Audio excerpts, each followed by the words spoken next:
girl. Stop it. Okay? This is why your mother's face is behind all the time. You're disrespectful. Now you'll lay here, you'll cry, until your ass gets spanked. Now stop. You're always disrespectful. Stop being that way. Your mother says stop, you stop. You understand me? Open your mouth. Do you understand me? Make no damn sense. Every time she tells you something and she spanks you, or you sit down and you cry all day. You won't stop. That's disrespectful. She says stop, you stop. You understand me? Do you understand me? Keep doing this every day.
Do do do do do do do do do.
Yeah.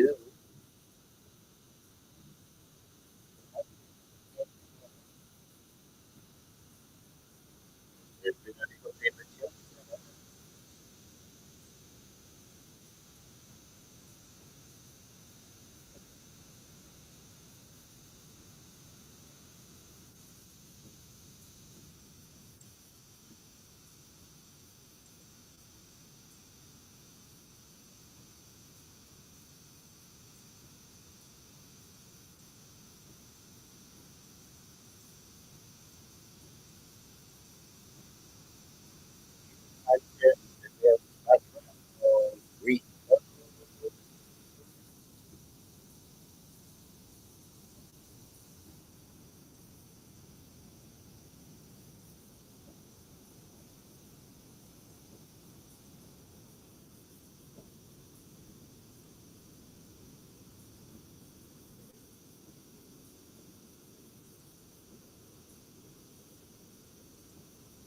What's going on, y'all? This is your man, Shirley, and welcome to another live episode of Dead Right Here Live. We got a hot one today, as always. What's love got to do with it? Is always the question. We got some answers today.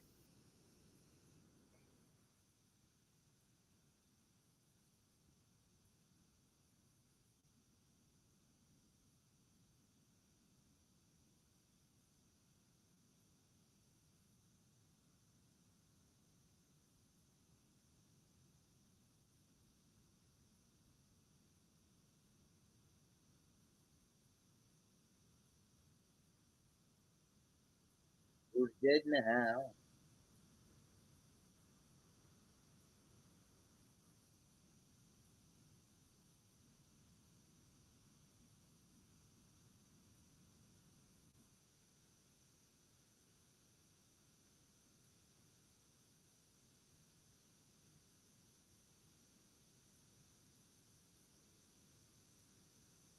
When the rabbit got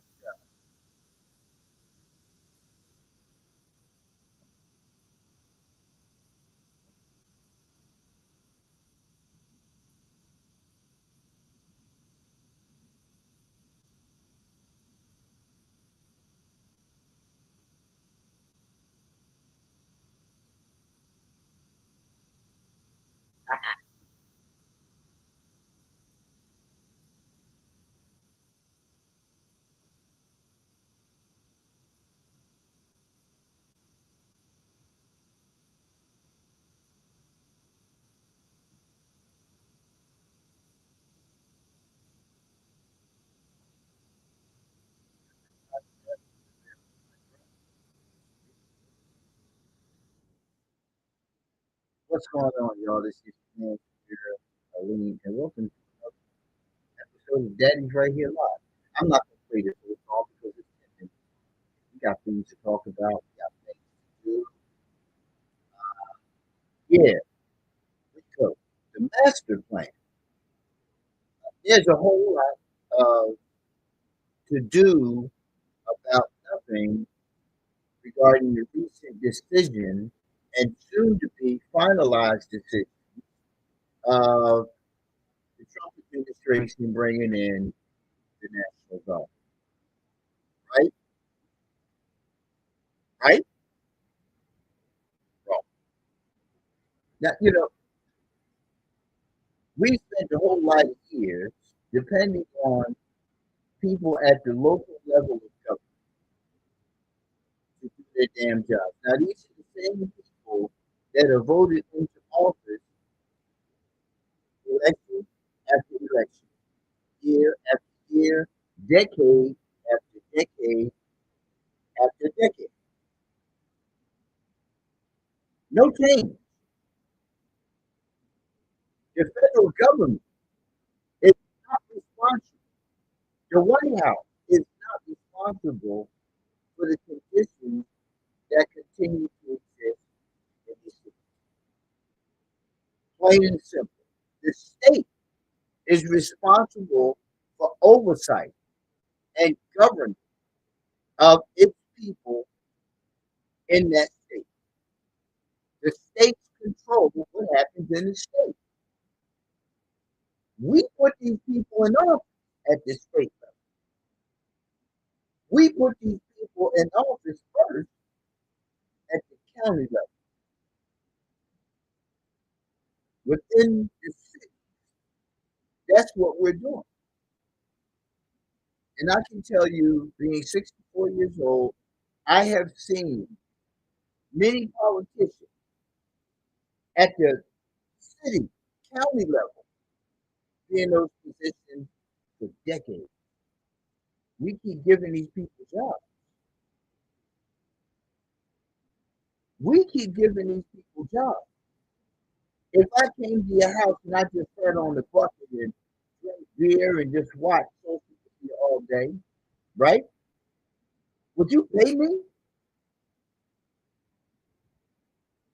Would you want to keep coming to your door and seeing me still sitting on that bucket, still sitting there, laughing, joking, keying it up with the neighbors as they pass by, giving out business cards to them about what it is we do that we don't do?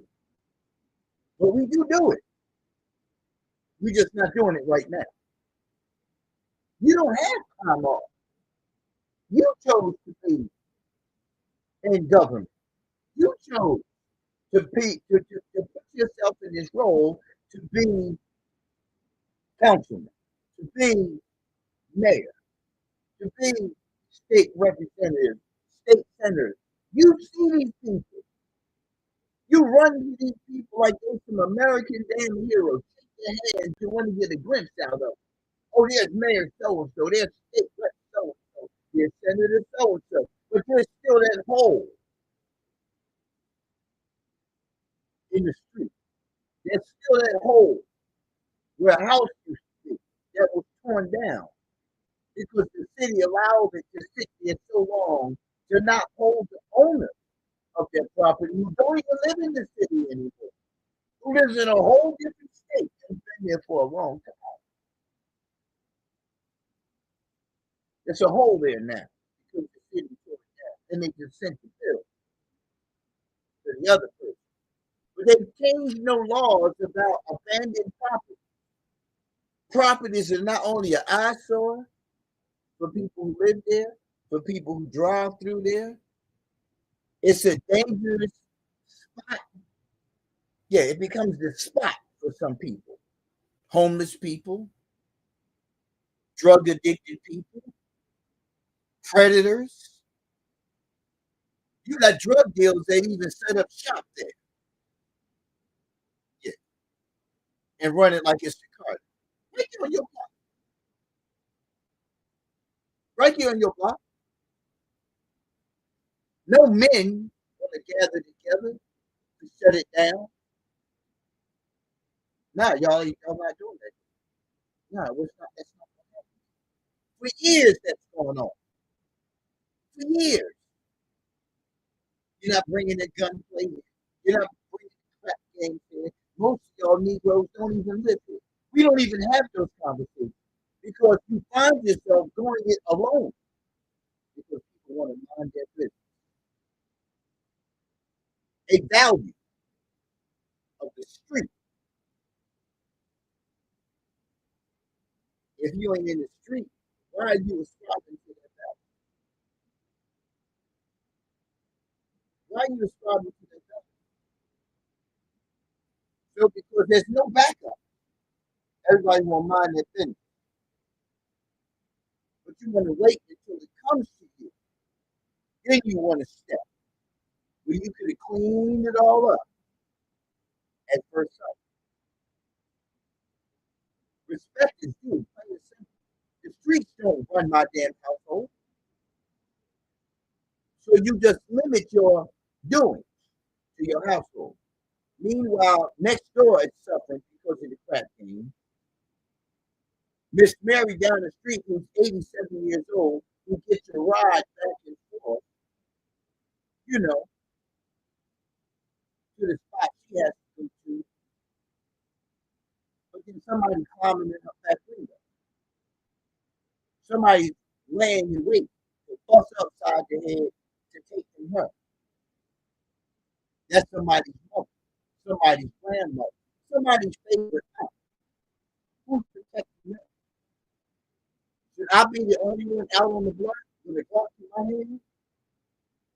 It doesn't work that way because ain't nobody else coming outside their house. They're going to stand and protect their house.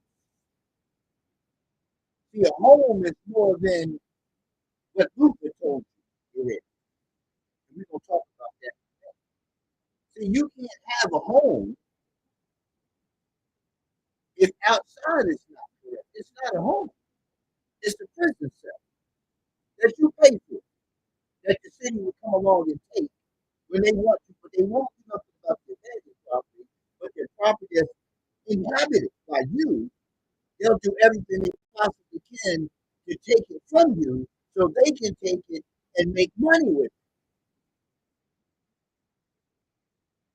So let's not focus so much on the systemic racism, right?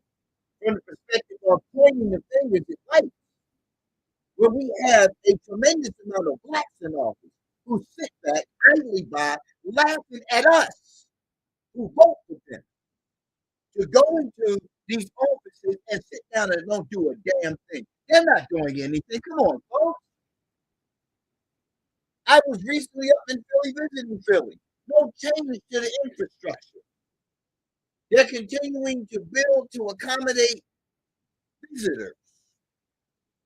Broad Street from City Hall all the way down. Oh, I'm sorry, not from City Hall. A couple blocks out. It may go to Temple University. After Temple University, it's an obstacle course. It costs you money. It costs you money to drive up and down Broad Street. Now it's gotten so bad that even the side you can take over your road up to about Alney and switch on over and roll across Broad and switch on over to Stanton and all that, But ain't nobody changed none of that. I've driven through areas that had buildings that were uninhabited, that are still uninhabited. Yet millions of dollars would be spent to create homeless conditions for people, tear down all them houses and build, we building this for the senior members of our community who we love so dearly. We love our senior members, so we're going to give them senior homes. That's what we're going to give them. But we haven't changed anything about the condition of the crime. Crumbs.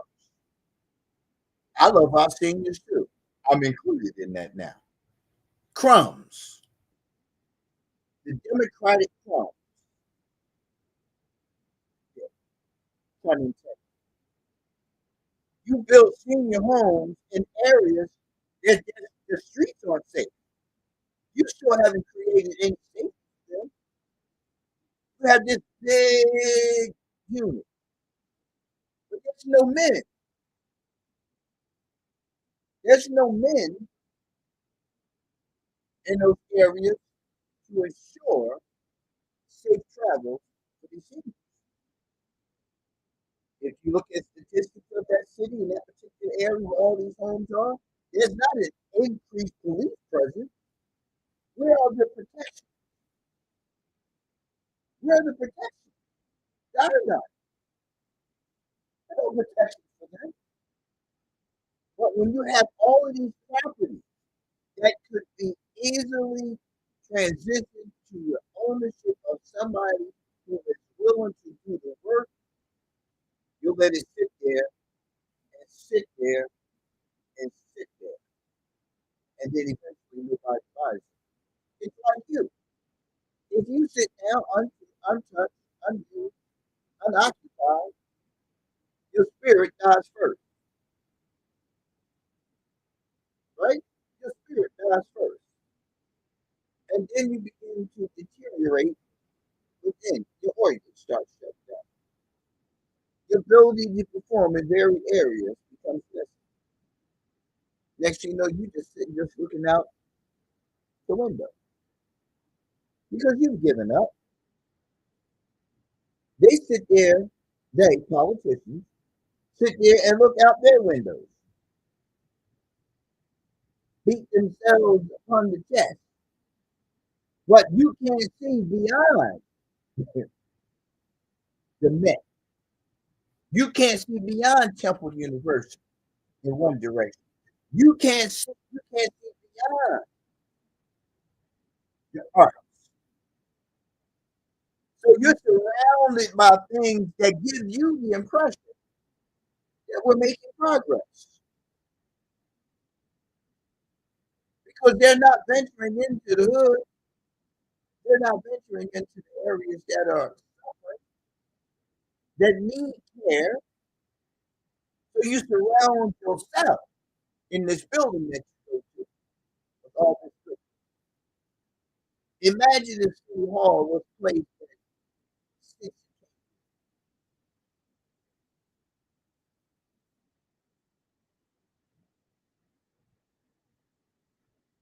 Germantown and Coulter.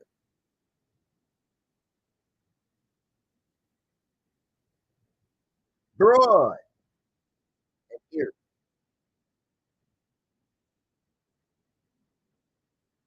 72nd and Ogons. Imagine, because I don't want to leave anybody out, because 71st and Forest Avenue ain't no better than 3rd and Diamond.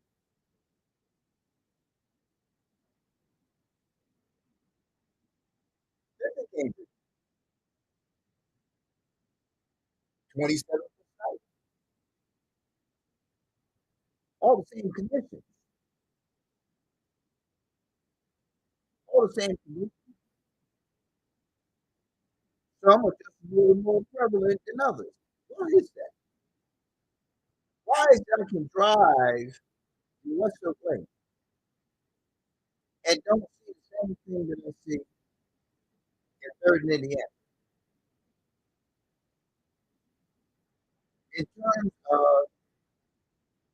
attitude, community attitude, right? So I'm saying all this to say that we have all of this to say about the occupation.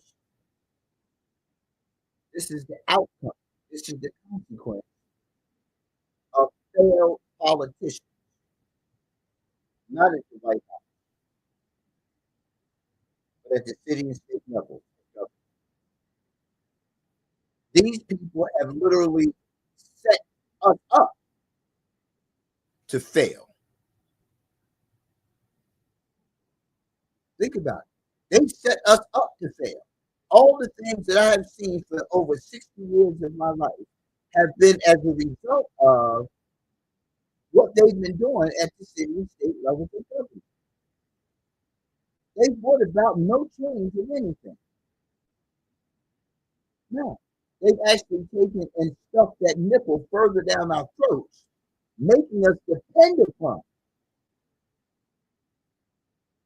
making us depend upon, us all depend upon the White House. So when the White House has to take control of your state, of your city, as a politician, that's pathetic. You should be embarrassed. You should be ashamed. And we're beginning to see that shame, especially when we start with the Democratic Party and what they did during the campaign for the highest seat in the land. The highest seat in the land. They put people before us to shake their ass. Watch yourself. That's what they do. That's what we're worth. 1 to 2 weeks before the voting date. Oh, we got something else here to help the entrepreneurs here. If you look at it, it's the same thing that they've been waving in our face for decades. Decades.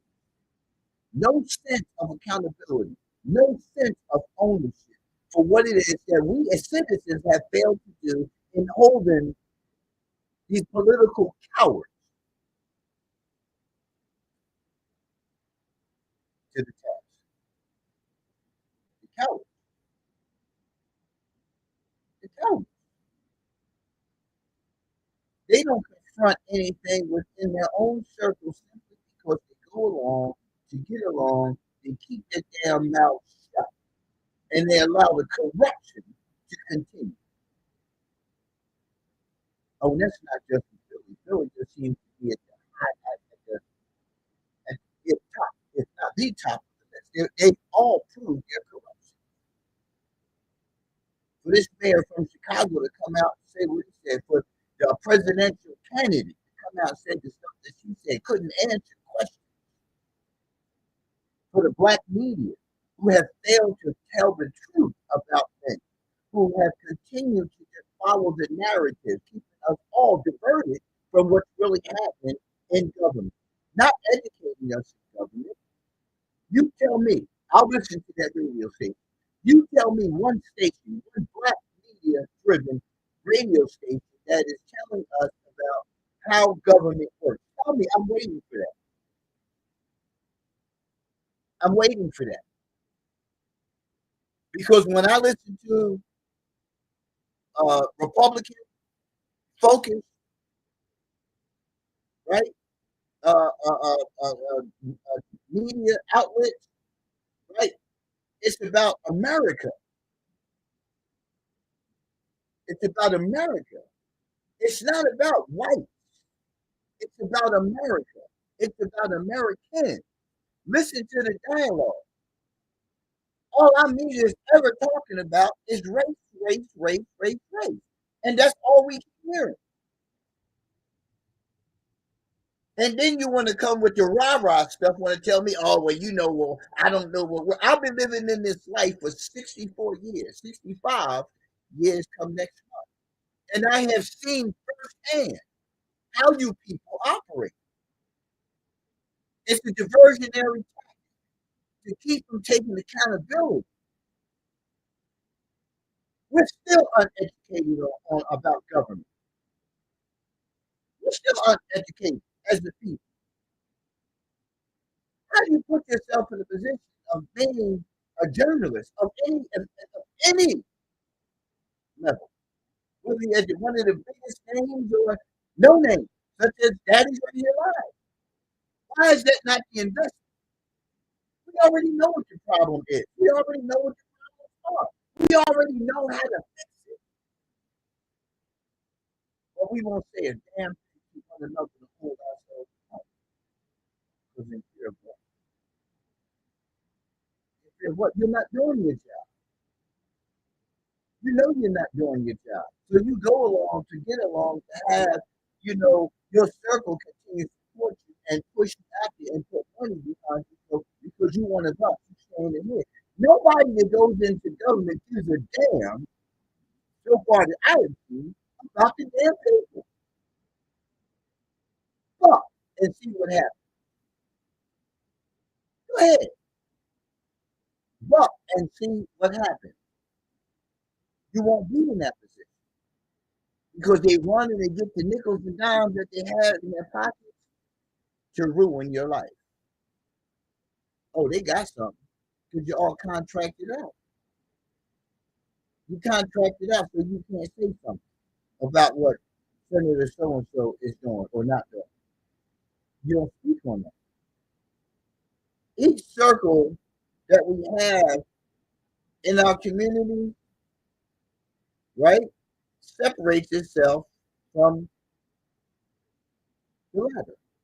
You start here, it begins with your family, you become ingratiated with this, and now you say absolutely nothing. You do absolutely nothing about anything.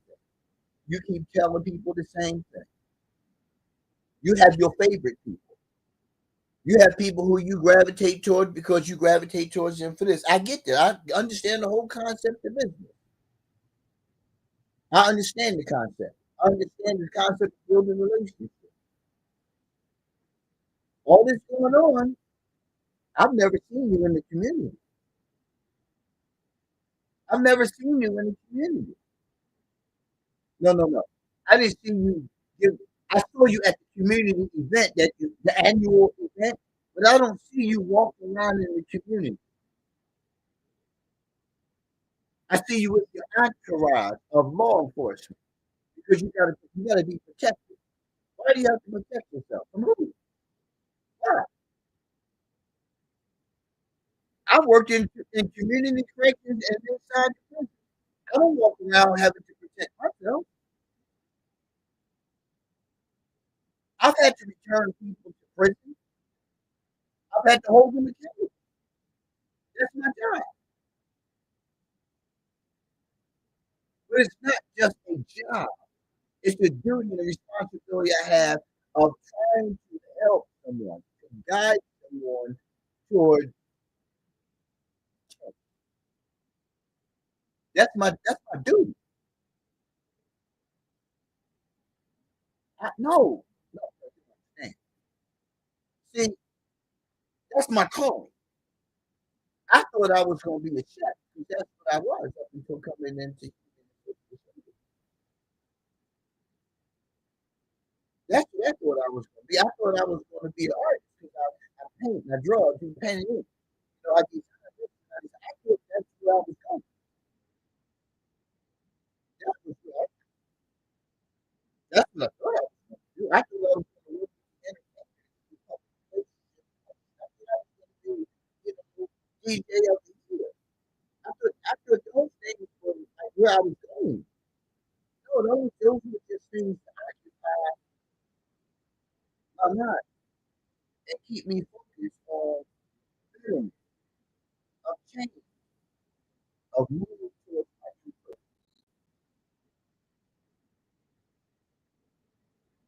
are moving towards my.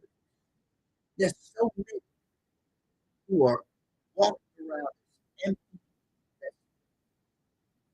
Your mindset is destroying your spirit. Your mindset, how you think, is destroying your spirit. We're a host to spirit. Whatever that spirit has, there's a purpose. There's a purpose for that spirit being inside of you as a human being. Because there's things in here that don't belong to the spirit. The spirit has nothing to do with your brain. The spirit has nothing to do with your mind. Nothing. You don't cater to your spirit. You cater to your thinking.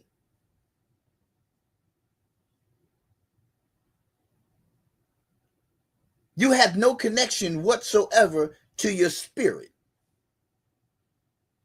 You have to find the spirit. You have to go towards the light. As you keep hearing that, go towards the light. Go towards the light. So you're in a dark place, but the light is on. The sun is out. So it's not a dark place as you think. The dark place is within, but it's not the spirit. The spirit isn't dark. The spirit is the light within. It's the light within. The darkness is your thinking. How you interpret the world around you. How you don't grow outside of the self-centeredness of the child and come into adulthood. That's on you. That's not on anybody else. That's on you. Your spirit remains intact. It's your thinking that is the problem. But because you think you know every damn thing, because you think you know it all, your condition in here, up in your head, begins to deteriorate. Your mentality deteriorates. Your spirit still exists within. You need to understand that. That part.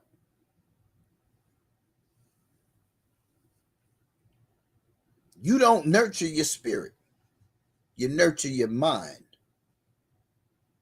When you look at trauma-informed care, trauma is the interpretation of the individual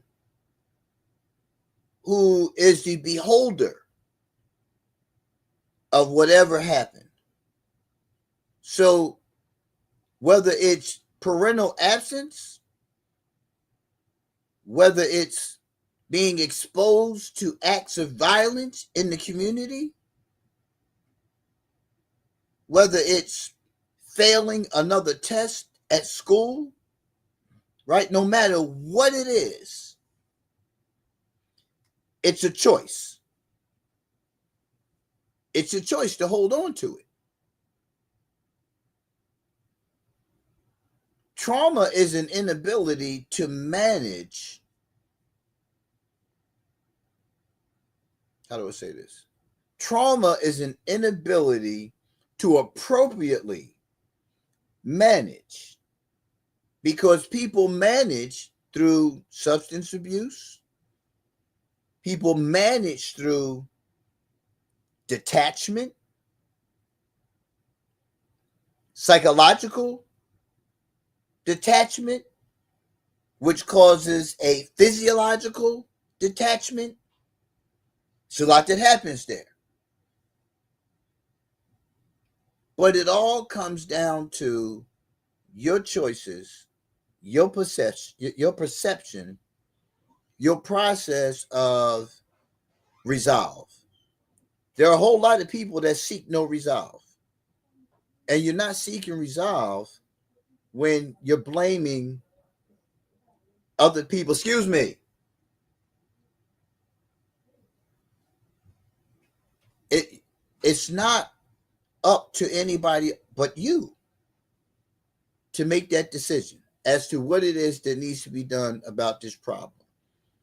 If you're walking through a muddy street when there's a pavement that you can walk on, you make the choice to walk in the muddy street. You say, okay, well, I walked in the street because I didn't have to keep going over this and walking around this, but you rather not face the obstacles and walk in a path that you think is a better path, but it's proven that it's not. What does that mean? In life, you're going to come into contact with obstacles, diversions, things that are going to take you off course from where it is that you're going. But everybody doesn't look at the course the same way. If from point A to point B will get me the freedom that I desire, why would I take the other path? Why would I complain the whole way? No path is going to be a free and easy path, but I make the decision to complain the whole distance. Why I got to walk this way? Why I got to keep going here? Why I can't? No, that's life. All these people in the streets who are doing what it is that they're doing in the streets made a conscious decision to do that. You don't have any money. Okay, so what do? I go get a job. Well, is selling drugs the only job out there? Well, I don't have a high school diploma. I don't have this experience. I don't have that experience. But who made those choices? Nobody came along and took away your diploma. Nobody came along and took away your ability to go to school. Nobody took that away from you. You took that from yourself. But you go out and sell drugs knowing the outcome. You know the outcome for selling drugs is incarceration or death. You know that. But yet you still go out and do it happily. Happily. You can't say you're not happy with it because you spent the last 20 years in and out of prison. You get out, you go get some gear, right? You back. So if you're back, where were you going? Where were you going? If being on the streets, you say you were selling drugs to take care of your family, how much time have you spent with your family in the past 20 years? How much time have you spent on the streets, free, so-called, in the past 20 years? 13 out of 20 years, you've been incarcerated. 13 out of 20 years, your family has had to come to put money on your books. The same family that you said you were taking care of. The math ain't mathing. But yet you still continue to do it. I sit in front of people and they sit down and tell me what the plan this time is. I'm going to spend time with my family. Why? Why are you going to spend time with your family this time? Well, because I love my family. And that's who I need to be, and I know they care. But you knew that the first time. Before you started selling drugs, you knew it. You knew it the first time when you got locked up and you got out, you said the same thing. So what's love? What is love to you? What does love mean to you? Because that's what today's subject matter is about. Love hurts. Love hurts. Plain and simple. Right? There's nothing about love that is easy. There's nothing about love that's going to change your condition. Really? When you break up, why are you upset? Why do you cry at the person's absence? Why do you spend countless hours on dating sites? Dating, admiring somebody, trying to get with somebody, getting with somebody. You spend so much of your life trying to do these things. I've been married repeatedly. And then in the song I wrote before, it's not before, Before, it's Befour. And in the song, the lyrics talks about, I want love no more, been married before, because at the end of the day, this is not about love. It's not about love. When you look at what love does to you and you look at what love does for you, you ask yourself, why are you seeking to be in love? Did love solve the problem? No. Love even causes more problems when you don't have resolve within your own life. Love can go from having the most euphoric experience with a person to totally stressing you out to the point of death. Yeah. To death. When people say that I love you to death, you need to ask them what they mean by that. Because some people will literally kill you the longer you stay with them. Intentionally or unintentionally, it doesn't matter. Nothing changes a person except their own decisions. Nothing. You can't change anybody. When you meet them today, that's who they're going to be for the rest of their lives. Unless they pursue a change. You can't change somebody. Did you ever love somebody into betterment? No. What you did was love somebody. They didn't change their lives. They continued to do the same thing. So love doesn't change anybody. When you start looking at trauma and trauma-informed care, everything comes down to decisions. Why do you continue to harbor that? Why do you continue to dwell on that past? The past is gone. You have to move past something. If you don't move past it, you live in it. You live in it. And as long as it goes unresolved, it begins to wreak havoc upon your life. It will always reside within you. It happened. It's part of your life. It's what you do with it now. You want to keep crying and complaining about the fact about your mother wasn't involved in your life, your father wasn't involved in your life. Do you know why they're not together?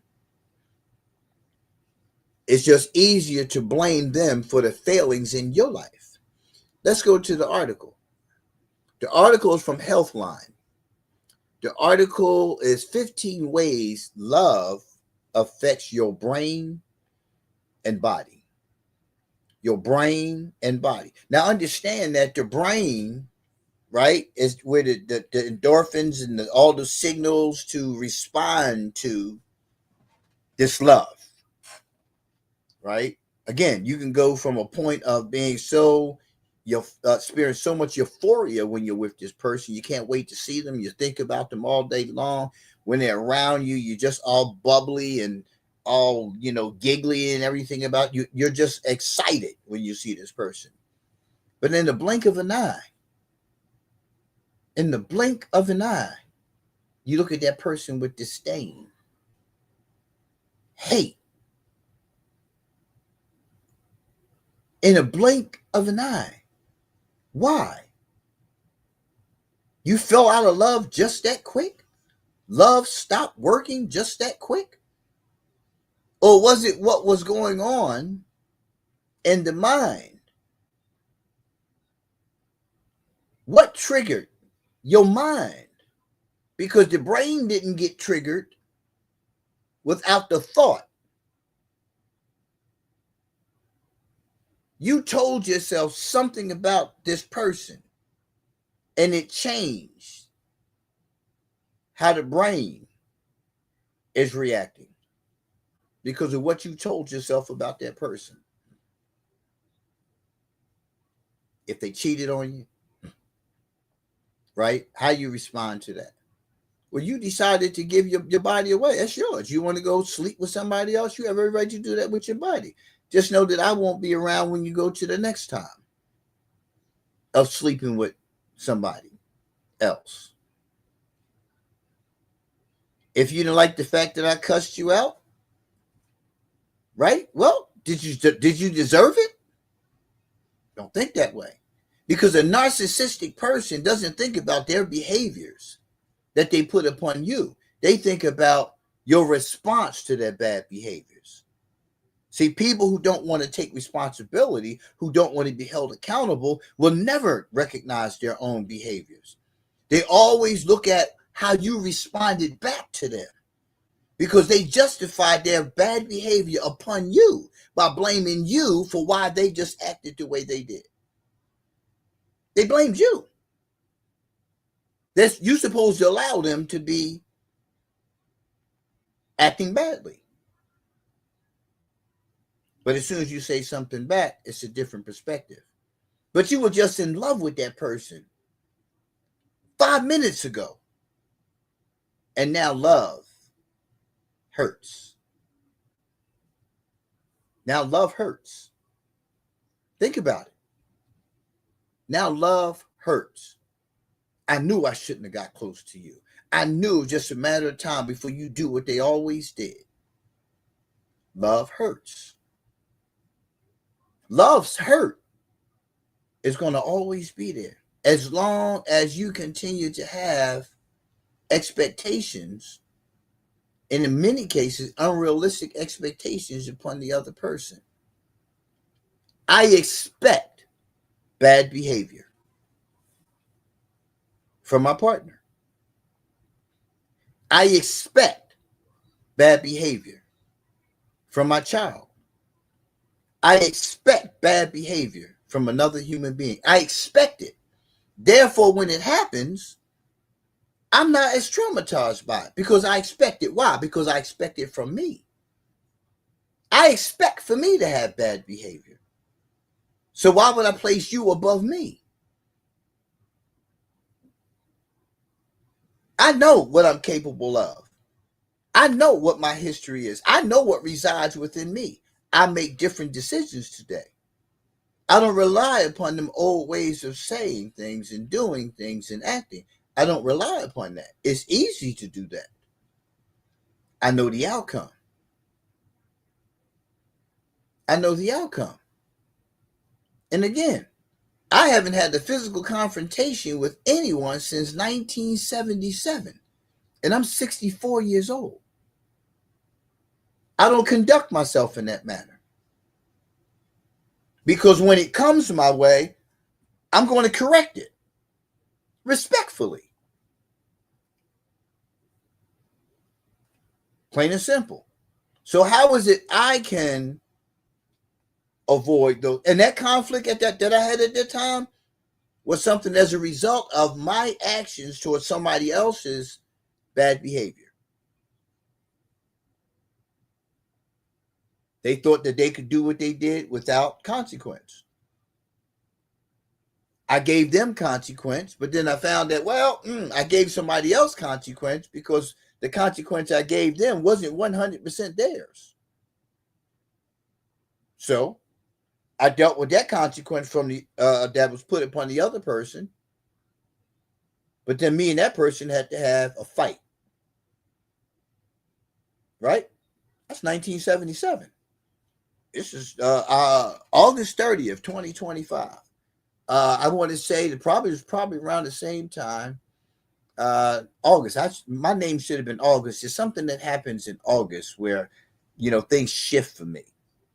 It always seems to be August. Like so, and it's not planned that way. August seems to be a time of shifting for me. My birthday's in September. I guess that's what happens when you're on the cusp of Virgo and Libra. Right? But what I'm saying to you is that if I haven't had those kind of confrontations, and if you know how I am and you know how I conduct myself, there's no need for me to have a confrontation because I don't conduct myself in a manner where you think it's okay. That's in that life and in this life. I didn't conduct myself that way with people. I show people respect. And I carry myself with my head up high. I carry myself with my chest out. I carry myself with respect. Because I understand what respect should look like. You understand? So when we start looking at how the brain is affected by love and how the body is affected by love, we have to look at our mind. The mind and the brain are two different things. And I'm saying this respectfully because a lot of people don't realize that your brain and mind are not the same thing. Your brain is central nervous system. Your brain is what controls everything in terms of reacting. Blink. That comes as a signal from the brain to blink. Why is the signal coming from the brain to blink? Well, because then you wind up with dry eyes. If you don't blink, what actually happened? There's a neurological disconnect. You don't blink. Not smiling has nothing to do with the brain unless you've had some kind of neurological disconnect.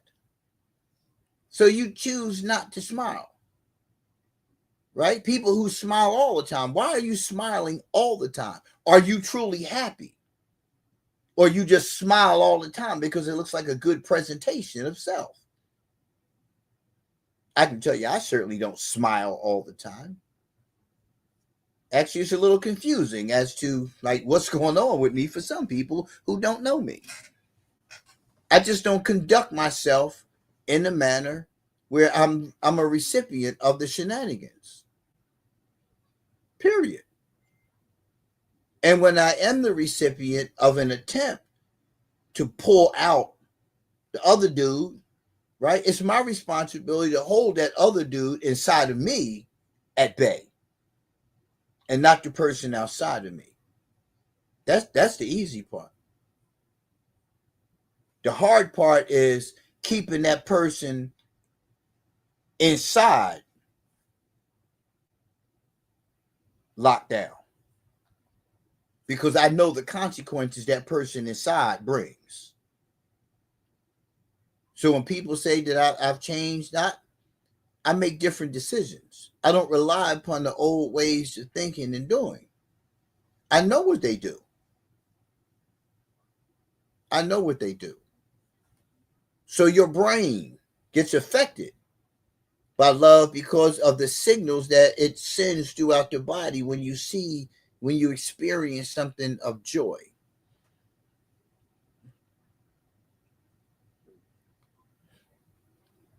So let's go to the article. There's no denying that love can do a number on you.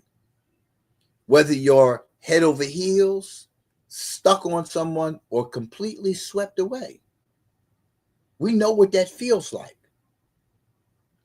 You don't need to do much more than pick up a book or turn on the radio or TV to hear about love's effects. Even the oldest written love song discovered to date has something to add. You have captivated me. Let me stand trembling before you. Reads the translation of the love song for Shushan, which dates to approximately 2000 BC.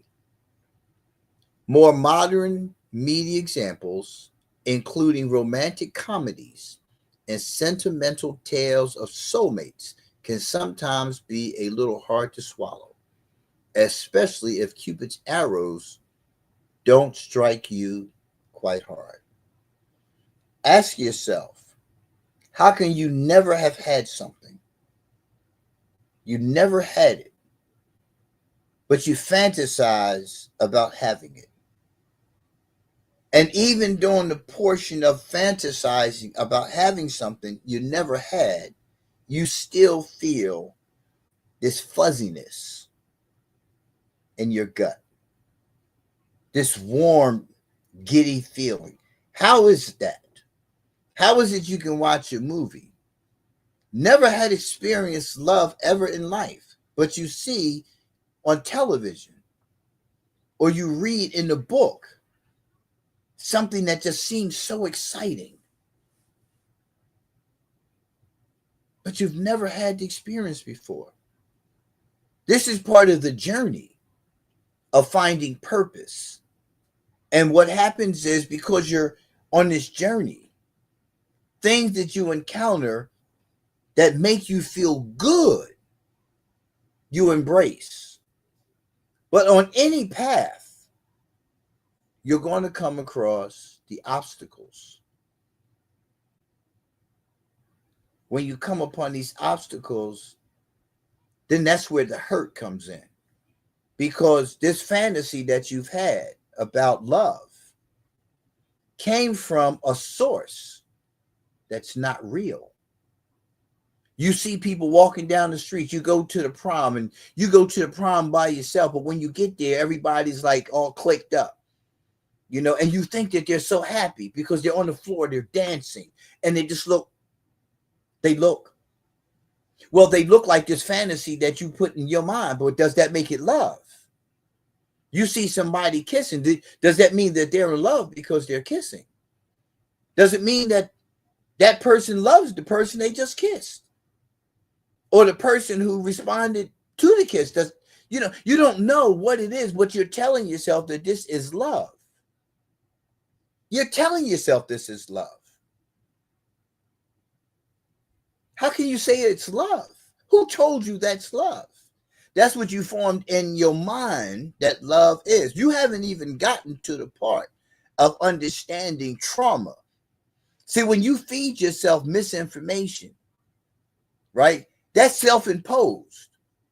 You're reading it, and you came to believe that when I see people holding hands and kissing each other, that's a sign of love. Well, people who profess to love each other do those things, but people who aren't really in love with you do those things too, because there's a goal, right?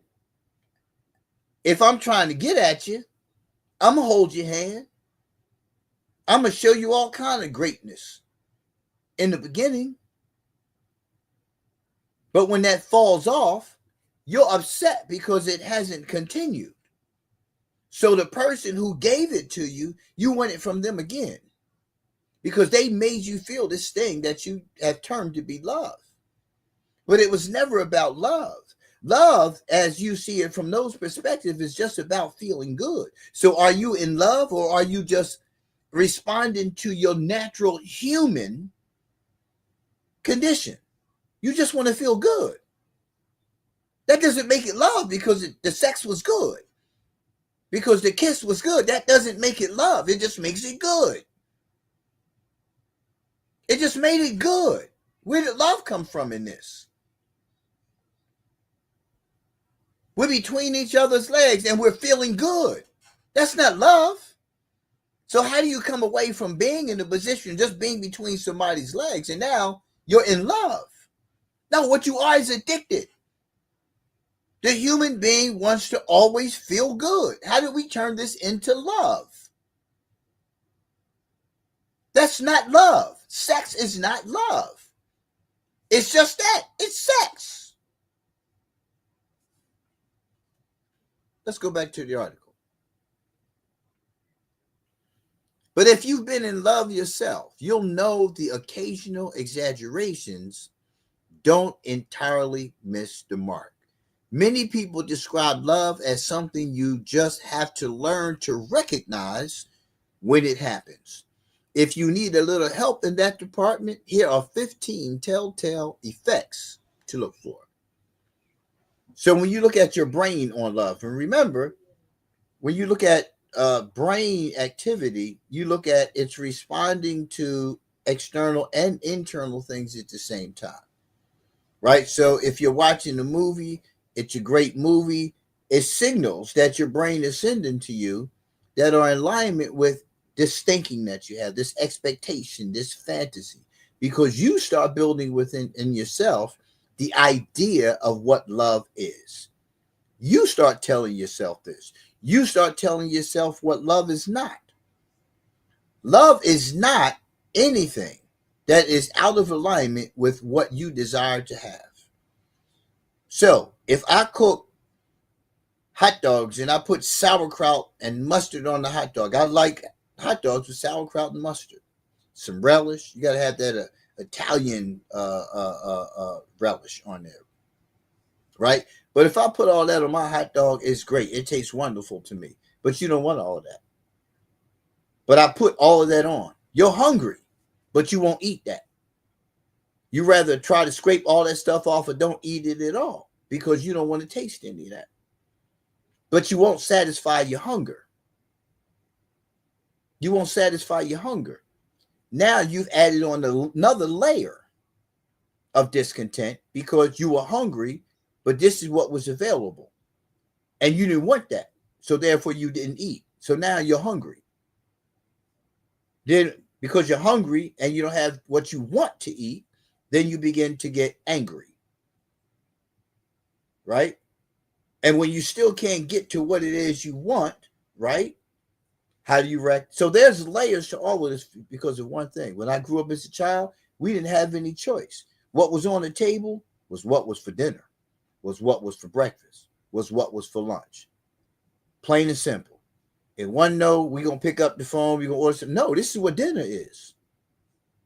This is where gratitude comes in. Right? Thankful for whatever it is that we have. When you think of love, your heart might be the first organ, back to the article, that comes to mind. So when you start looking at your heart, what is it about the heart that is triggered by the brain to make you feel like that's love? Don't you have this same feeling with ice cream? Think about your favorite ice cream. I love chocolate, but all chocolate is not appealing to me.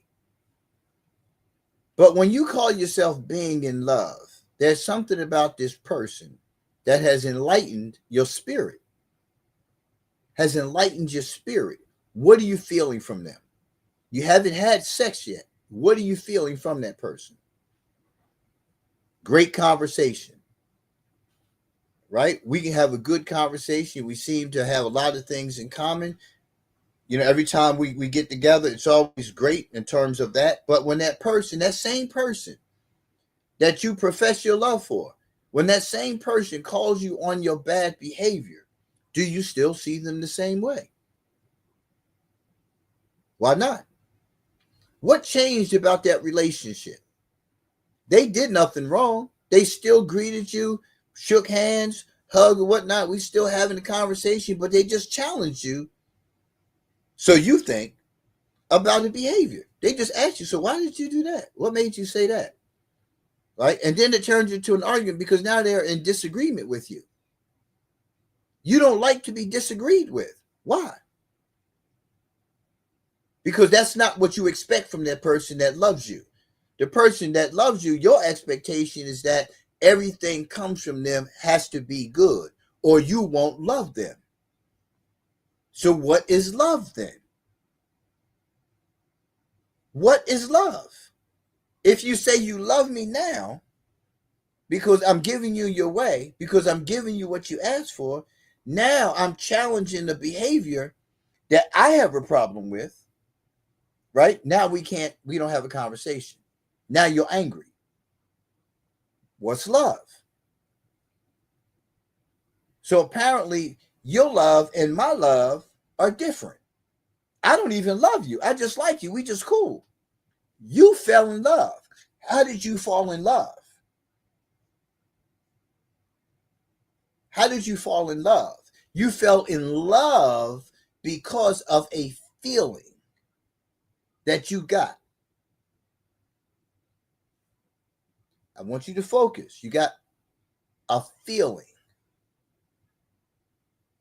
Now, if you saw that feeling for what it really was, right? It was just about two people connecting, two spirits connecting, two minds that may have experienced some trauma or some difficulties in the past connecting because we see where we have this in common. But you don't see the rest of yourself that needs work. You see what this person can give to you. But you really don't know what your person is there for.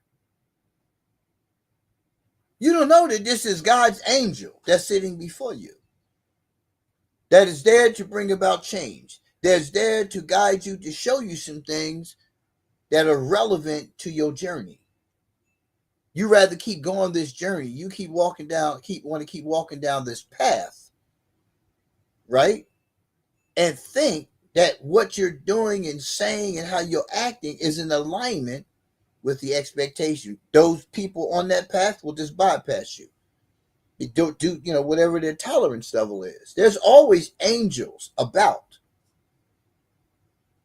But in your mind, if you just have this fantasy driven lifestyle of love, companionship, relationships, and all these things are going to lead you towards your goal, then you have missed the mark in terms of what is your goal? What is your purpose? You fall in love, your purpose is what? To love that person, to keep that person, to make that person happy. How? How do you make another person happy? How do you do that? From between your legs? Absolutely not. It's a whole bunch of them around. How do you keep that person happy? In many cases, the person is not seeking to keep you happy. The person is seeking for you to keep them happy because it's about my happiness. It's not about your happiness. If you stop doing this, then we stop doing this. Can you walk away from that person who you love so dearly when your life is at stake?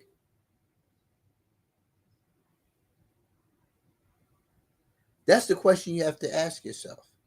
Can you walk away from this person if your life is at stake?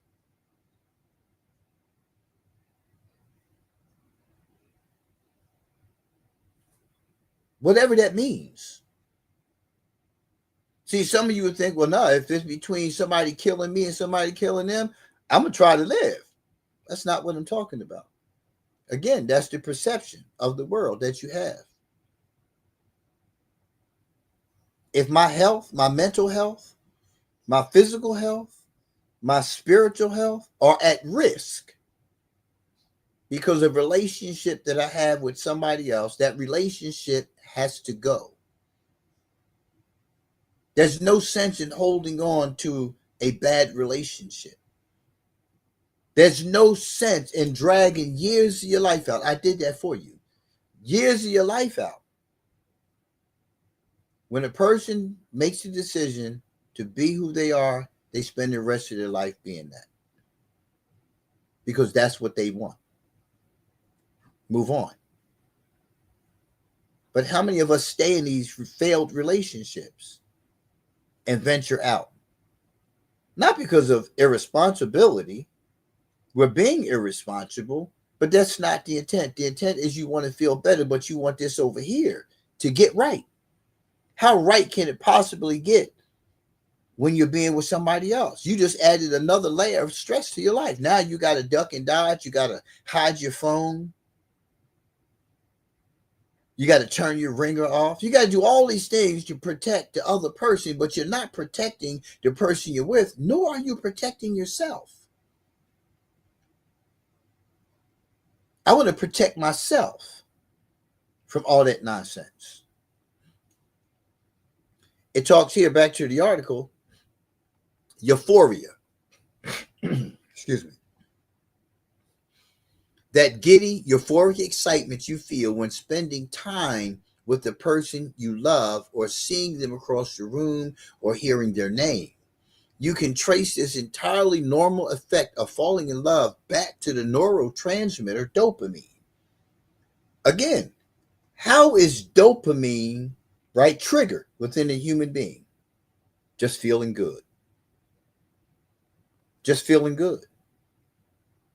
I can say, yeah, I love chocolate ice cream.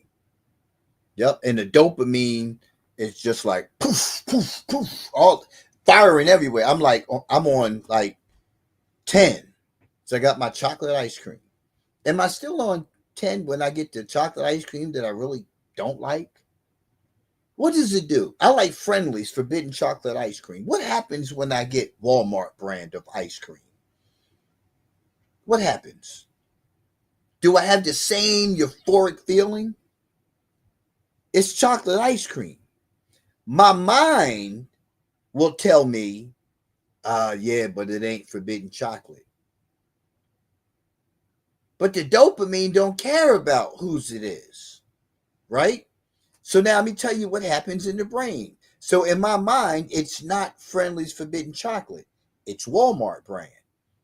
I take myself through more changes about the brand, right, than the dopamine, right? The neurotransmitters and all that. They don't care about none of that. It's chocolate ice cream. Dude, you like chocolate ice cream. Shut up and just enjoy it. I'm still amped from it. But in my mind, I take myself through all these changes, telling myself, damn, but I just wish it was Friendly's Forbidden Chocolate. It doesn't matter. I want you to understand the difference between the brain and the mind, and how the brain, right, is affected by the thinking. And this is what happens with love. You keep telling yourself these different things. And what you're actually experiencing is what every human being feels when they feel good. So, how did you equate a good feeling to being in love? To raping somebody's life? From terrorizing somebody's life because you felt good? You don't even know me. How could you love me? You don't know me. You know how many people are married today that still really don't know the dark side of a person that they're with? You know how many people continue to rationalize and justify why they haven't told the dark side? And I'm not talking about no like morbid dark side. I'm talking about your struggles. Just your basic struggles. Why do we not know about our partner's basic struggles? Why do you conceal that? We clearly see it. But why do you continue to conceal it? What does that have to do with love? Because if you love me, you would tell me these things. Why? Why are you seeking to feel bad? Why are you seeking to know these things? That's the question you have to ask yourself. What does that have to do with love? Because love is only a feeling good sensation. It feels good. But why is it love? And if love is just something that feels good, which is a natural human instinct to want to feel good, maybe this is why relationships don't last. Because the people want to feel good all the time.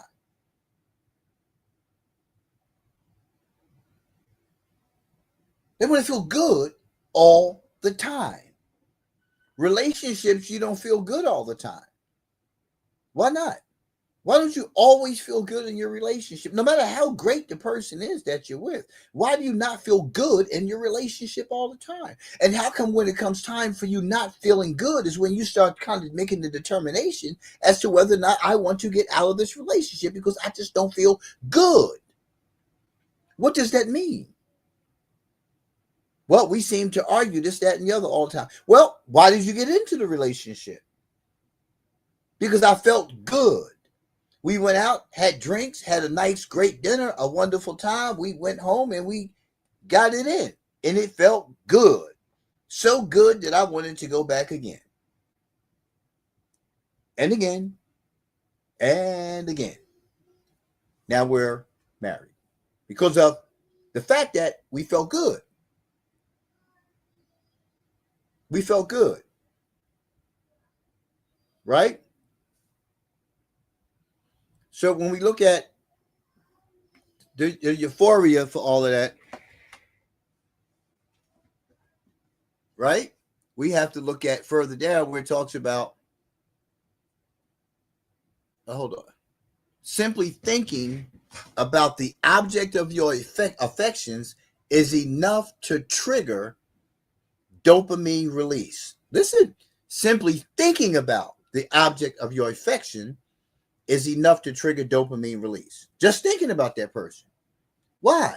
What was it? What was it about that person that triggered the dopamine release? Right? In most instances, it's not because of them as the human being. It's because you have objectified them to want the vagina or the penis. Those are the things that you think about. That's what you're thinking about. You're not thinking about anything else. You're thinking about the fact that when we get together, I'm going to feel good. We're going to have a few drinks, get together. But the drinks feel better than the person in the moment because you're trying to get to feel good. If we just sitting there talking and you horny and you trying to get it in, you don't hear nothing else. You just like, well, when he get, I wish he would get done talking because I'm trying to feel good. Now, when that changes, we got a problem. Hold on.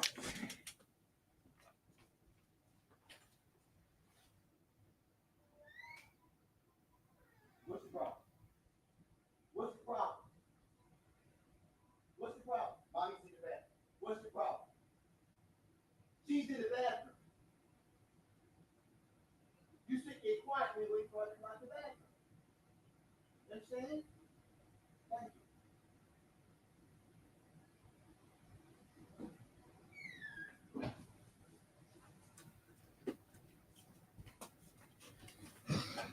Hey, daddy duty don't change because you're online live, right? So it's a matter of why are you really with this person, right? Again, because we're talking about how love affects the brain and the body. The brain and the body. Ain't no sense in you coming over if you ain't here for me to feel good. But when you're seeking marriage and the other person is only seeking to feel good, we have a different way of thinking. We have a different way of thinking. I didn't have the years of the sexual escapades. I didn't have that. If once you get to a certain age, you should be conditioned and prepared to enter into marriage. Right? You can't keep sitting around at 40, 50, 60 years old unless that's a choice that you don't choose to marry. If you don't choose to marry, that's cool. That's what you're doing. You're single, right? So you have a single way of doing things. What often happens is your being single changes when the right person makes you feel good. Now you're with this person for a little longer because it feels good. But after but so long, there's something else out there that feels better than this. So you remain single. If your mindset is to marry and you're interacting with the person who just wants the moment of feeling good, then we're not going to work. We're not going to work. Which has been my experience in previous marriages. Because for me, it's not about feeling good. I know how to feel good. I can find feeling good. But that's only one aspect of feeling good. But to satisfy my whole being, my spirit, my mental health, my physical health, to satisfy all those things is much more than you just give me a little something, something. Much more than that. You have to understand, for me, there's more layers to demonstrate love. You are just feeling good. Say that. Don't tell me. Don't listen. Stop telling people I love you. No. You make me feel good. Because that's actually what's happening. You're not in love. You feel good. You feel good. Say that. Nobody wants to hear that. Because as soon as you say I love you to somebody and they're not prepared for that because they just want to feel good, they're like, what? So people start looking at you differently. What's up, Jetta? So people start looking at you differently. Like, ho, wait a minute. No. I ain't no, wait. There ain't no need you fall in love. We just having a good time. But how many times do you say that to people? You ever met somebody and say, hey, listen, I just want to have a good time. I just want to hit and keep on going.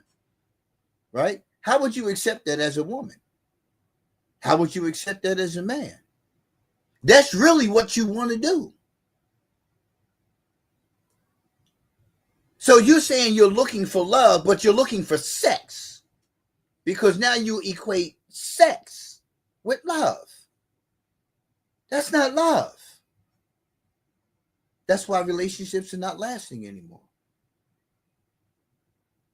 They're not lasting anymore. Then we got the people out there who say that they want to be single, but they want to tie you down because you hit it right. So now they've changed their perspective, but they haven't changed their thinking. They still have single-minded thinking. So when it's time to put a relationship on the table, they can't cope with the this. I can't do this. You can't do what? This, all this, and you can't like go through problem solving. You can't fix things so we can have a better relationship.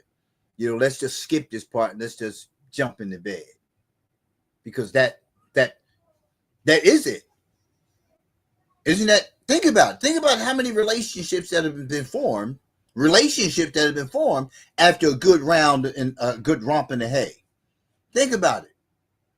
We seeing each other with regularity. Now we're in a relationship. Who said that? Who said that? Where did that come from? Now you mad at me because you thought we had something different because we had sex more than once? Because I've been over here 3 or 4 times. That's great. It's good. It's good. It feels good. Human being wants to feel good. Right? You want to go to KFC? Why? I like chicken. So we going to chicken. Why? Because it tastes good. It tastes good. But now you got to take and you got to clean the dishes because you put it on the plate. You got some vegetables and stuff with it. So now you got to do all the other stuff that comes along with it. I just want to eat and just like not do anything.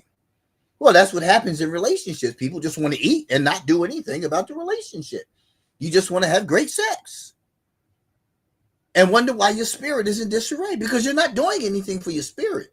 You're reacting off of a natural human,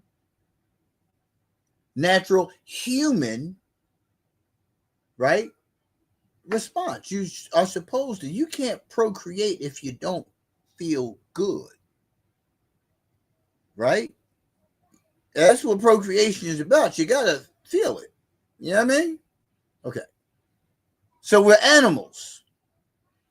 So the next one on here was attachment and security. When it comes to love, dopamine isn't the only chemical on the field.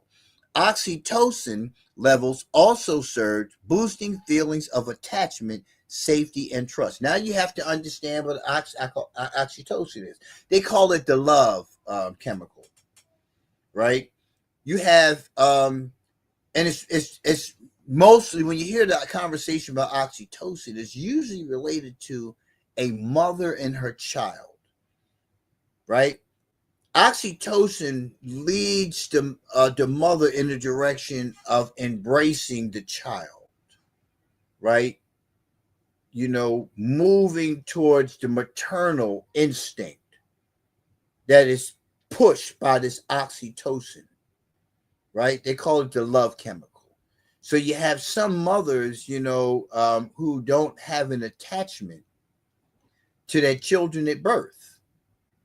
They hold them because, well, if I don't hold you, then we're, but there's no real love reeking from the mother to be able to embrace the child and draw the child into healthy development.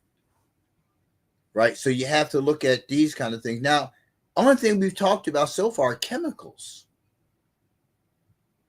They're just chemicals that are reacting in the human body. How does that turn into love? How did dopamine being released, oxytocin being released, how did these chemicals turn into love? You have to begin to understand that. You have to begin to understand that what you have told yourself is love is only a chemical reaction. That means we may have good chemistry in terms of being able to get together and procreate. Hence the reason, again, why you have so many single parent driven homes, because we just wanted to have sex. We didn't want the this. That's how natural having sex is. From the loins sprung many, right? Word says it, Adam and Eve. So we're all related, but we all done got it in, right? That you can't procreate, you can't build a nation without having that drive. Without having that drive. Again, who said that this is love? Who said this is love? There's something else that has to come along with that feeling. I don't know about you, but like I don't get like excited when it's time to pay bills, right? But there's some people who get excited when it's time for you to pay their bills. You understand what I'm saying? I hope so, right?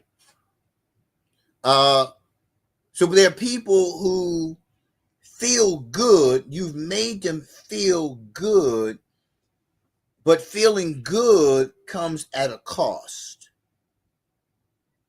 right? So you have to do these things. You have to buy me this. You have to wine and dine me. You have to gift me in order for you to continue to feel good. But these material things weren't there then. They're there now. But when then was just the simple things in life, just being together, just having the companionship, life was grand. And many times it was only about the feeling good of the companionship with being able to just sit on the porch, on a stump and drink some ice cold lemonade. But now the expectation is that I do all these other things in order for me to continue to feel good by you. But I don't need to put up with any of that stuff to feel good because hell, man, a sock, I can get that done and over with in about 5 minutes and keep it moving. I have never had to deal with any of your shenanigans. But we've made sex love, and love is a chemical reaction within the human being. That's all it is. That you feel is not going to pay the bills. That which you feel is not going to be supportive. That you feel is not going, is empathy and all those things. That's not what you feel. You feel good. And you need to understand that. That's why the relationship ain't last. That's why you're going through all these changes, because it was just about feeling good. It wasn't all about these questions and answers and about living life and about making all these decisions about trying to do these things and that things. I don't have time for none of that. That's what it comes down to, right? So when you look at attachment and security, when it comes to love, dopamine isn't the only chemical on the field. Oxytocin levels also surge, boosting feelings of attachment, safety, and trust. Boosting, that this is a chemical that's giving you all this. This is a chemical that's boosting the feelings of attachment. This is a chemical that's boosting feelings of safety. This is a chemical that's boosting feelings of trust. A chemical. It's a chemical within you, and you still don't even know that person. You don't know who that person is. It doesn't matter. This person presents themselves in a manner that you felt some level of attraction to them. You saw the print and you wanted some. In your mind, you told yourself that. Because the brain was sending you these signals. And there was all kind of fireworks going on inside of you. And you equate that with love at first sight. It's a chemical. There's no truth to it. That's no love. How do you call that love? That's not love. That's you feeling good. That's you. You listen, and you haven't even had it yet. You're excited about the possibility. You haven't looked at the probability, the possibility of this happening. And when it does happen, it's just you're going to make it good even if it ain't good. You're going to make it good because you told yourself it was good. It was going to be good. chemicals. These are chemical reactions from the brain that people use to establish a life of disdain, difficulty, even some to demise of oneself. Because you feel good. You thought the relationship was going to be great because you felt good. It's a chemical response, a chemical reaction. A hot shower, I feel good. I stay in the shower, man, until the temperature of the water changes. That's like a 40-gallon tank. I want you to imagine 40 gallons of water, right? Just emptying that tank, right? I come out of there feeling so good. And then I lay down and I'm out, unless I have somewhere to go. It's a chemical. That's what that's coming from. A chemical. It's nothing that person did. It's everything I told myself. It's everything I told myself. And then everything I continue to tell myself during the interaction with that person. That's what happens. Hold on.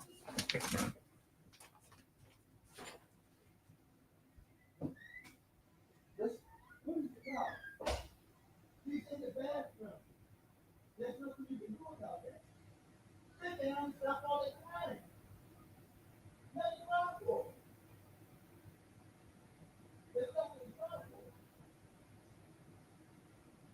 You sit there and watch. He's in the bathroom. What do you want him to do? Come out of the bathroom and feed you? But regardless of where she is, he's doing something. You just sit there and wait. You just sit there and wait. You sit there and wait.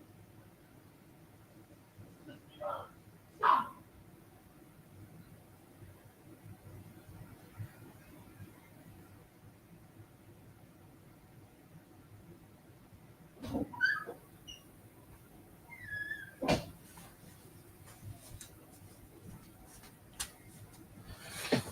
Okay. Again, you got to look at what it is that you continue to term as love. Because when you say this to people, there are expectations that people have. Everybody is not to this point of wisdom that I've acquired over these 60 plus years of life. Everybody's not there. Everybody's not there. But stop calling it love, because it's only a chemical reaction that's happening from the brain. You're telling yourself that it's love. It's the feeling. It's not the feeling you're getting from this person because you understand this person. You don't care about the person. What you care about is feeling good. You really have to come to understand that. This is about you feeling good. You can't make the determination just because you feel good that this person is going to be a good caretaker of you. That this person is going to be supportive of you. That this person is going to be a good encourager, a good motivator, a good father, a good mother. You can't make the determination after having a good feeling that this is the person that you want to spend the rest of your life with. You can't make that decision, but it happens every day. You had great, wonderful sex. And now you call yourself in love because of dopamine release, because of oxytocin, because of chemical releases. You're calling it love. And it's not that. It's not that at all. But this is how so many people get stuck in these relationships, self-imposed, and you hurt one another over and over and over again because of dopamine release. Let's be clear. Dopamine release. You are so excited. You make all these plans about a white picket fence, a house on a hill, and a lake full of ducks and fish because of dopamine release. You don't love this person. You don't love this person. You can't even interpret what love is. You can't. Doesn't make sense. And then you layer in Valentine's Day. Let me be very clear. You're with a person 5, 10, 15, 20 years, right? Don't get a gift on Valentine's Day and see what happens to that relationship. Because of a holiday. So I've been with you all these years. I do all these things. I make sure all the bills are paid. I make sure you look nice. I make sure I do all my part that I know as a person with wisdom does. We're not talking about some young schoolboy. We're talking about a person with wisdom. I do all these things. And because I don't get something on Valentine's Day, you're walking around here broke. You're walking around here hurt. You're walking around here with an attitude. I'm sorry, so tell me again, what's love?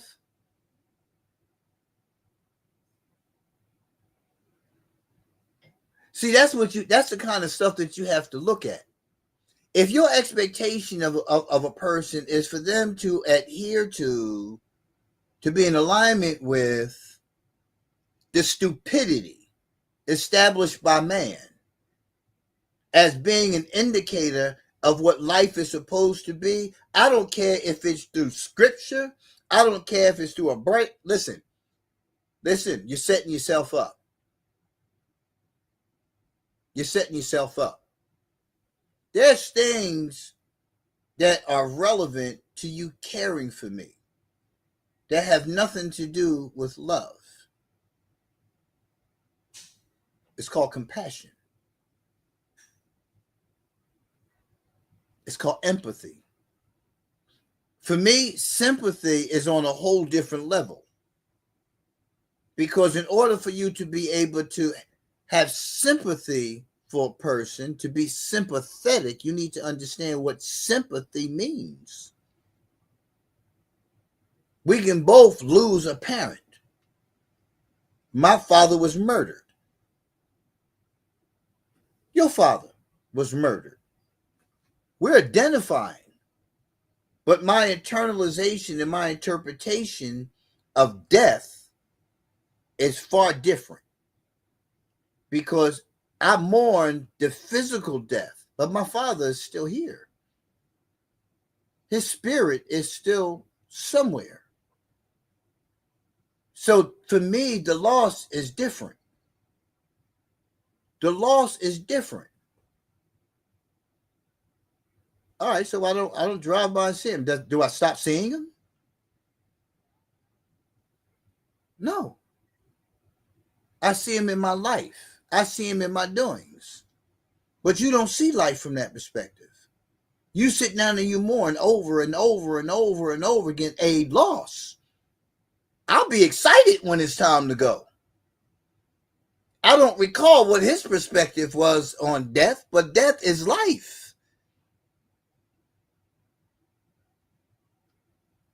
But some people say, well, I love this person so much. Well, if you love them so much, why did you not absorb their spirit? Where you don't have to go mourning year after year and year after year after year after year. I didn't say you don't have moments, because I have moments. But I move on and I live my life. When his birthday comes, hell, listen, I can't keep up with dates.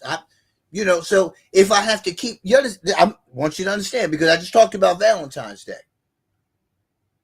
And I'm going to an extreme end of that, where that is something that is relevant to my life. My father's death was relevant. But I don't look at, it's his birthday, it says anniversary. I live my life, and my life is rightly guided through what I have experienced from him. No matter how brief our interaction was in this life, I still interact with my father because of what I believe. His spirit was concealed within his human being. His spirit didn't die. His spirit went on its route after the body fell prey to a death. So the body is dead.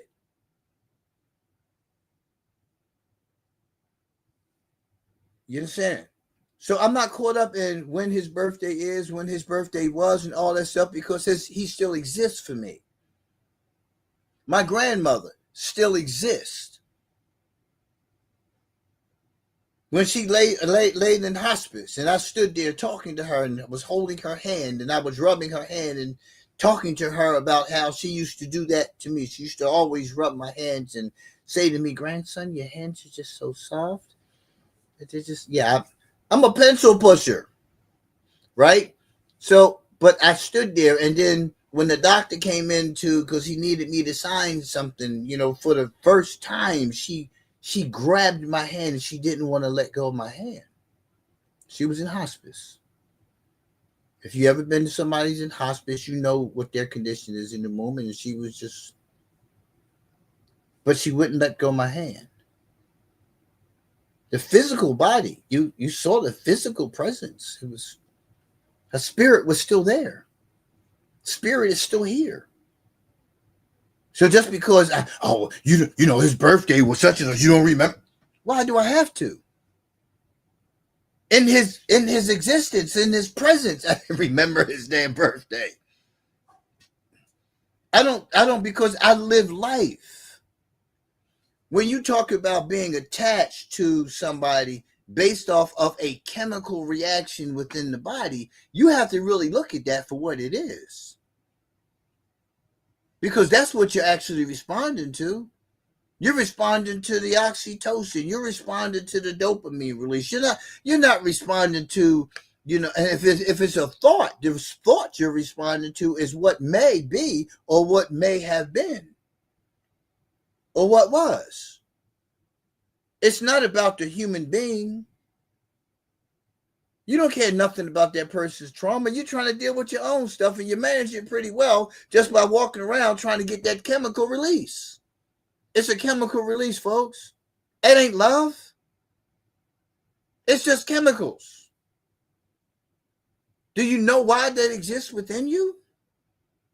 Just think if dopamine didn't exist. Just think if oxytocin didn't exist. Now, for some it don't. People have to take medication. Ask them why they're taking medication, because they're not getting this dopamine release. Ask them what medications they're taking. Ask women who have to take medication because of a low presence of oxytocin. Ask them. Imagine not having that. Once you ask them and you find out, or Google it.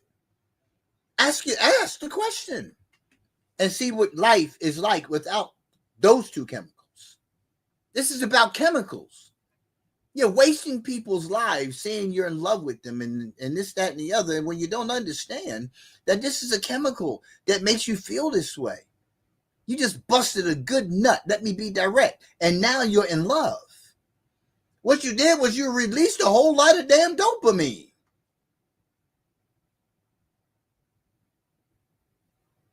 That's what you did. And you love me? Really? Here's the other part. Willingness to sacrifice. Most people agree love involves some degree of compromise and sacrifice. And this is where the problems come in.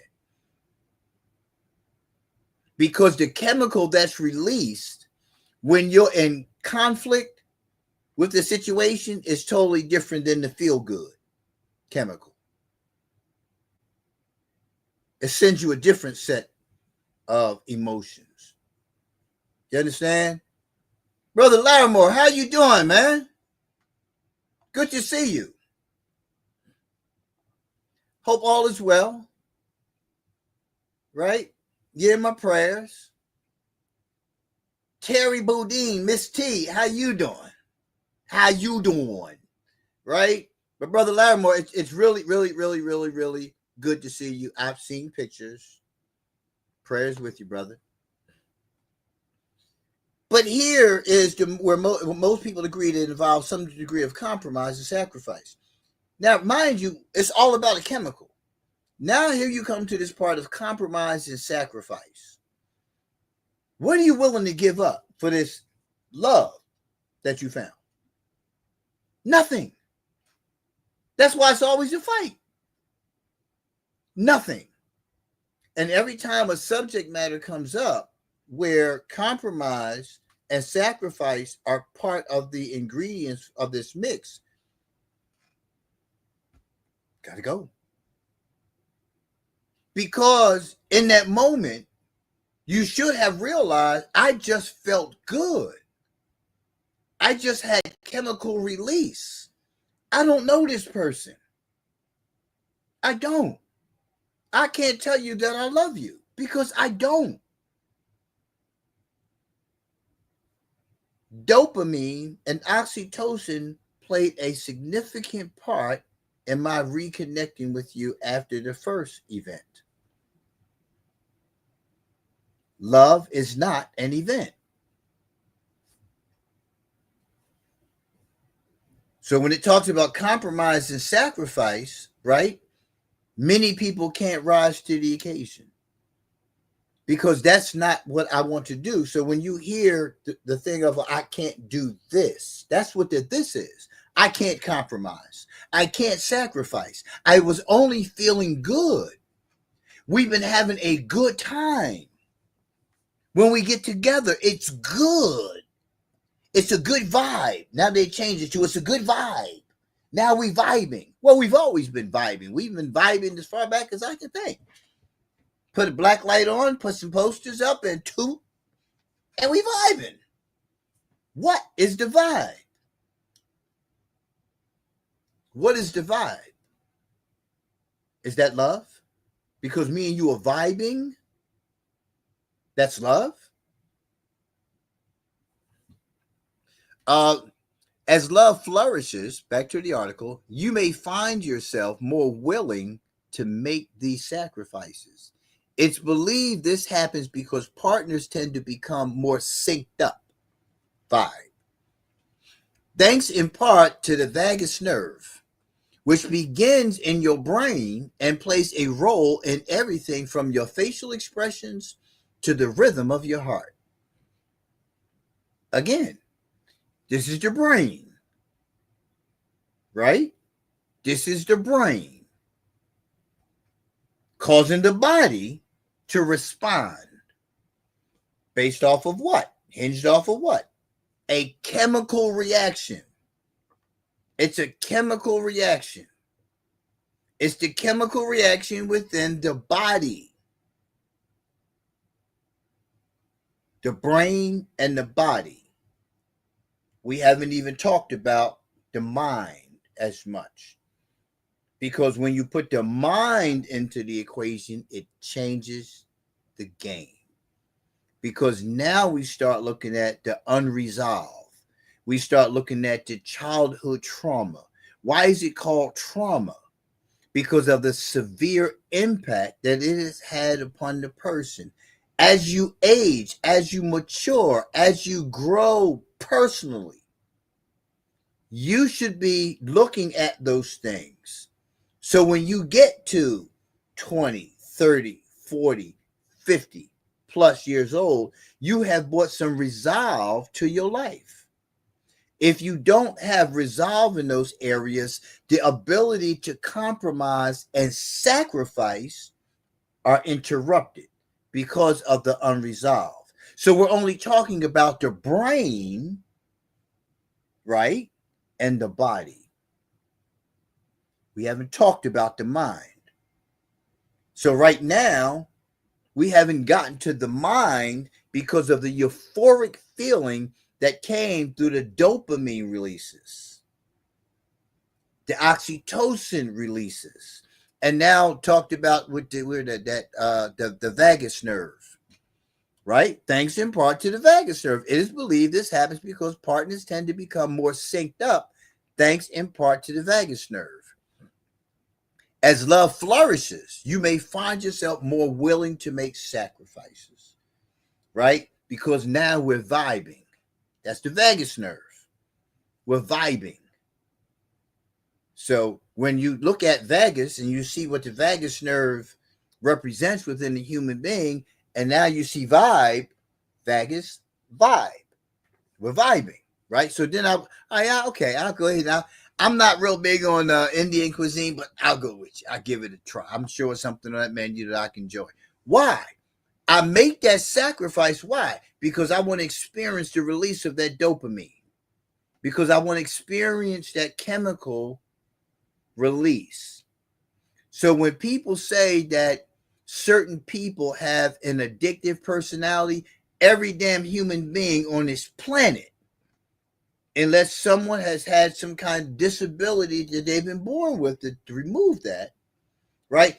Every damn human being will have that condition of wanting what we want when we want it, wanting it now, and wanting it all the damn time because we want to feel good all the time.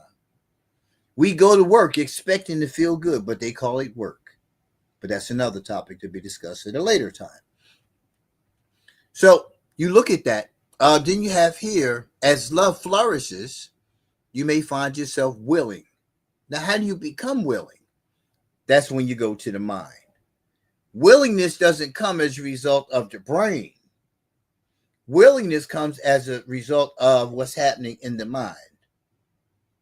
In the mind, you make the determination whether you want to make these sacrifices.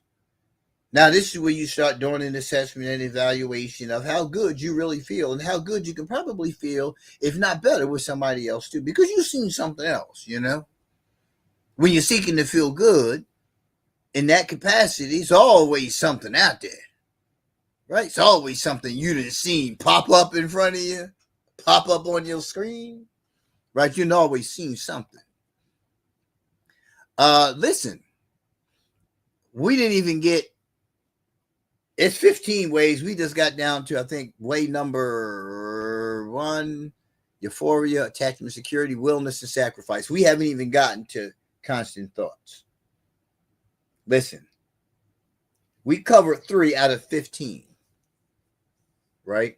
But here's what I want you to do. This article is Healthline, right? That's www.healthline.com. The article title is 15 Ways Love Affects Your Brain and Body. And not only does it talk about the good ways, it talks about the harmful ways. But until you understand that feeling that you feel in your groin, man or woman, girl or boy, that's not love. That's just a damn good feeling. That's all it is.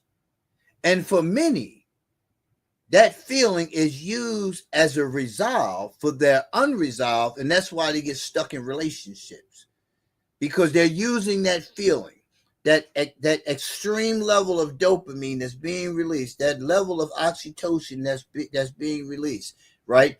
Looking for that because that takes away the pain. That takes away the pain. So you're managing your trauma. It's just not appropriately managed because you layer on more difficulty. I'm just saying. You're layering on more difficulty. And you really need to look at you and what it is you're doing to you, as opposed to,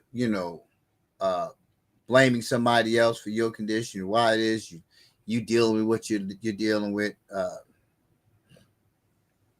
don't know. Y'all figure it out. We got to come back. We got to come back because there's a whole lot of content here. that we just got to clean up on. We just got we do. There's too much here. Take a look at why you're in this relationship and what you really love about being in a relationship with this person. You got it. I'm your host as always, Sterling. Thanks for tuning in to another episode of Daddy's Right Here Live. Hey, I miss y'all on TikTok. Miss y'all on Instagram. Give me a minute. I'm coming.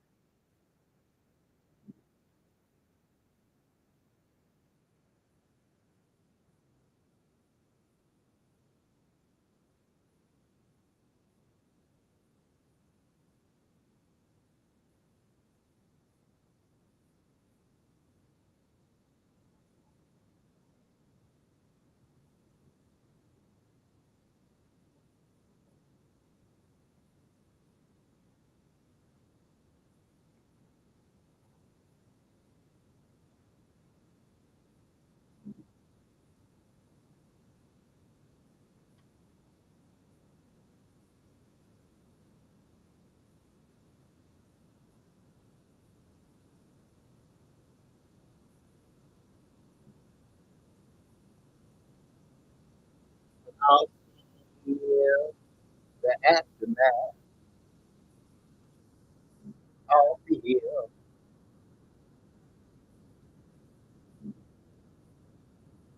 I'll feel. Make sure you check out the album Line Up, my last release. That's not what they do. Not like others. That you. That.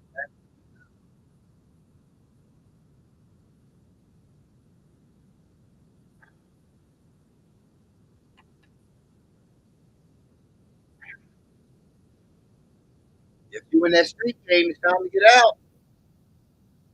They're coming for you.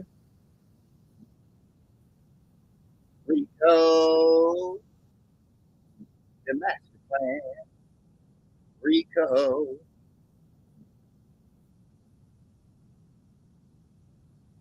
get your man and turn the bed.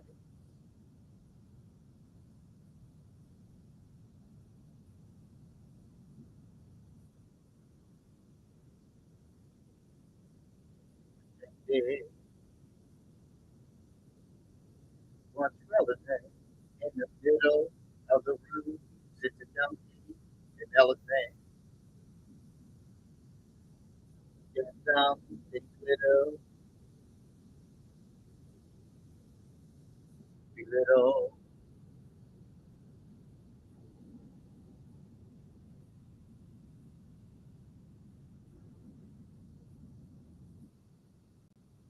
Hey, shout out to the idiot mayor in Chicago for his recent statement. You're a fool, man. He's just one of many Democrats. Just one of many Democrats.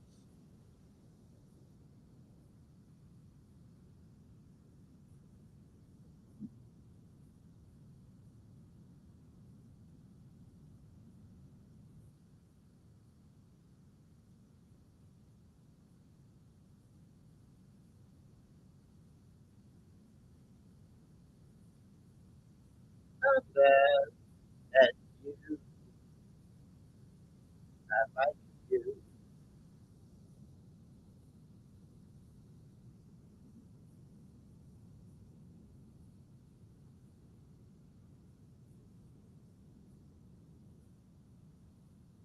Hey, listen, thank y'all for tuning in. This is a 12-minute song. I'm not going to play all 12 minutes. But just make sure you guys just check out my music on any of your favorite music streaming platforms. Just Google my name, Bill Lee.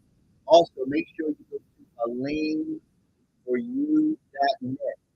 Listen, you're a clap fan person, you're about that line dance. I just designed 76 clap fans. They're getting ready to drop right after the show. I'm going to set these up on my Shopify platform. Had to go back to Shopify because the company that makes the fan they're not integrating with Etsy yet. So I'm going to go ahead and put these up. 76 new designs.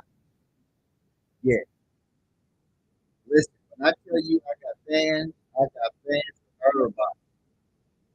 Everybody, black, white, weed smokers, you name it. I got Halloween fans up there.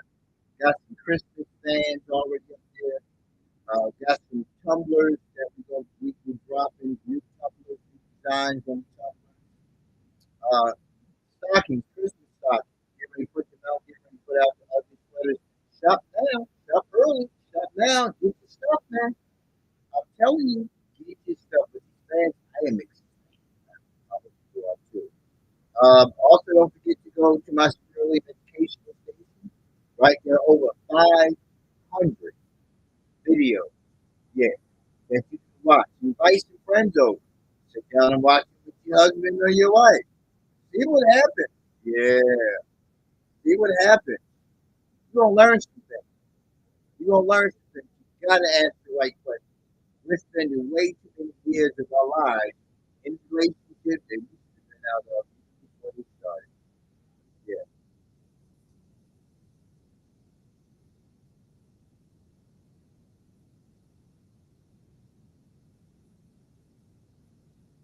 man.